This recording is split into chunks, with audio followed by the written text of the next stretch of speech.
Pregnancy में हर औरत की एक बार तो कोशिश होती है कि डिलीवरी नॉर्मली हो जाए। नॉर्मल डिलीवरी करवाने के लिए क्या कोई टिप्स फॉलो की जा सकती है? कुछ ऐसी टेक्निक होती है जिसे अगर आप रेगुलरली फॉलो करें तो आप नॉर्मल डिलीवरी इंश्योर कर सकते हैं। आज इस वीडियो में मैं यानी कि डॉक्टर पल्लवी मेहता आपको नॉर्मल डिलीवरी के लिए क्या टिप्स फॉलो करनी चाहिए उसके बारे में थोड़ी जानकारी देना चाहूँगी। डिलीवरी की टेक्निक ज़्यादातर औरतों के बिल्ड पे निर्भर करती है। एक औरत अगर शॉर्ट स्ट्रेचर्ड हो तो उन औरतों में सिजेरियन होने की संभावना ज़्यादा होती है। अगर औरत ओबीस हो, प्रेगनेंसी में वेट गेन बहुत ही ज़्यादा हो गया हो, तो इन औरतों में भी सिजेरियन सेक्शन होने की संभावना बहुत ज़्यादा बढ़ सकती है। तो अगर कुछ ऐसे स्पेसिफिक फूड्स कंज्यूम किए जाए, कुछ टेक्निक्स फॉलो किए जाए, तो सिजेरियन होने की संभावना आप ज़रूर कम कर सकते हैं। अगर आप हेल्दी न्यूट्रिशियस फूड, घर का खाना थ्रू आउट प्रेगनेंसी कंज्यूम करती हैं, तो आपके शरीर में फैट्स की डिपॉजिट कई हद तक कम हो सकती है। जब प्रेगनेंसी में अनवांटेड वेट गेन ना हो, तब ऑटोमेटिकली प्रेगनेंसी के एंड में डिलीवरी नॉर्मल होने की संभावना बढ़ जाती है। अगर बच्चे का वजन अच्छा हो लेकिन माँ का अपने आप से अननेसेसरी वेट गेन ना हुआ हो, तो भी प्रेगनेंसी के अंत में नॉर्मल डिलीवरी होने के चांसेस ज़रूर बढ़ जाते हैं। हर एक औरत के प्री प्रेग्नेंट वेट के अनुसार प्रेगनेंसी के दौरान उनका हेल्दी वेट गेन कितना होना चाहिए ये डिसाइड होता है।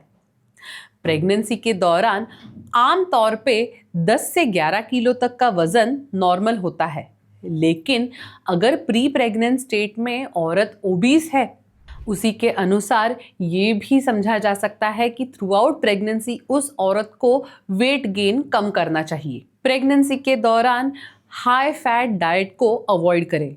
जितना हो सके उतना नेचुरल प्रोडक्ट्स को कंज्यूम करें। प्रोसेस्ड फूड को कंज्यूम ना करें। हाई शुगर कंटेंट वाली चीज़ों को पूरी तरह से अवॉइड करें। पैक्ड फूड्स को भी अगर प्रेगनेंसी के दौरान अवॉइड किया जाए तो पूरी प्रेगनेंसी हेल्दी रहती है और पूरी प्रेगनेंसी के अंत में नॉर्मल डिलीवरी की संभावना बढ़ जाती है। प्रेगनेंसी के दौरान एक औरत की फिजिकल हेल्थ पे बहुत ही ज़्यादा जोर दिया जाता है। थ्रू आउट प्रेगनेंसी अगर एक औरत एक अच्छा रूटीन फॉलो कर रही है, अपने आप को एक्टिव रख रही है, अपना वज़न अच्छा रख रही है, तो ऑटोमेटिकली इन औरतों में नॉर्मल डिलीवरी होने के चांसेस बढ़ जाते हैं।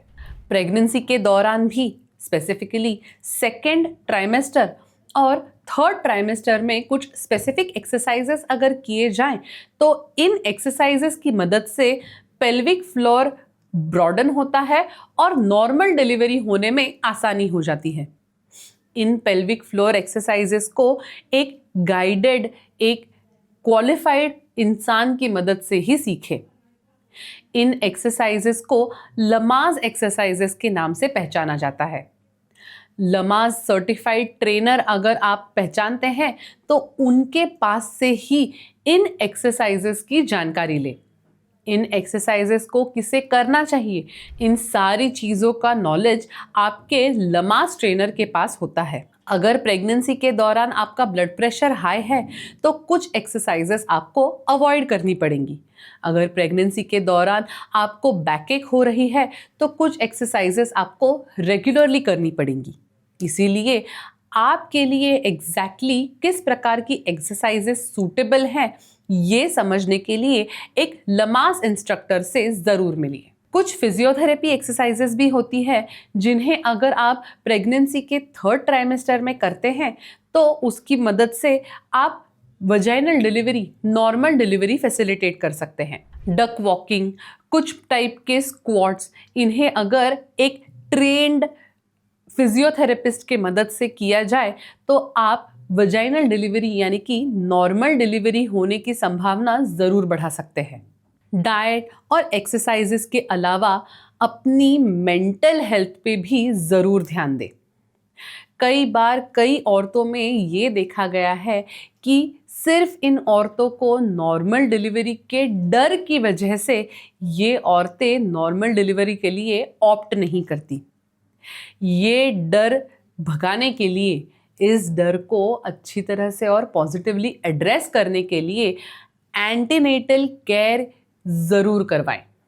एंटीनेटल क्लासेस, गर्भ संस्कार क्लासेस की मदद से अपनी मेंटल हेल्थ को आप स्ट्रेंथन कर सकती हैं और इन्हीं क्लासेस की मदद से आप ये समझ सकती है कि नॉर्मल डिलीवरी कितनी फ़ायदेमंद है। नॉर्मल डिलीवरी होने के समय आपके वजाइनल फ्लोरा की मदद से बच्चों में कुछ इम्यूनिटी बूस्टर चीज़ें भी आ जाती हैं। नॉर्मल डिलीवरी के दौरान जब एक औरत लेबर में होती है, तब लेबर के दौरान सिक्रीट होने वाले ऑक्सीटोसिन की वजह से ब्रेस्ट फीडिंग फैसिलिटेट होता है, जिसकी वजह से आगे चल के बच्चे को ब्रेस्ट मिल्क काफ़ी आसानी से भी मिलने लगता है। अगर किसी औरत को नॉर्मल डिलीवरी का फोबिया है, नॉर्मल डिलीवरी का डर लग रहा है, तो इन औरतों को काउंसलर के पास भी लेके जा सकते हैं।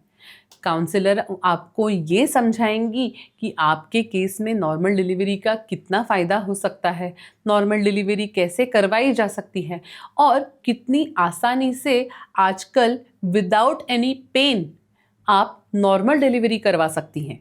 इसीलिए फिज़िकल हेल्थ, डाइट, न्यूट्रिशन के साथ ही साथ अपने मेंटल हेल्थ की तरफ अच्छी तरह से ध्यान देके आप काफ़ी इफ़ेक्टिवली नॉर्मल डिलीवरी करवा सकते हैं। Thank you.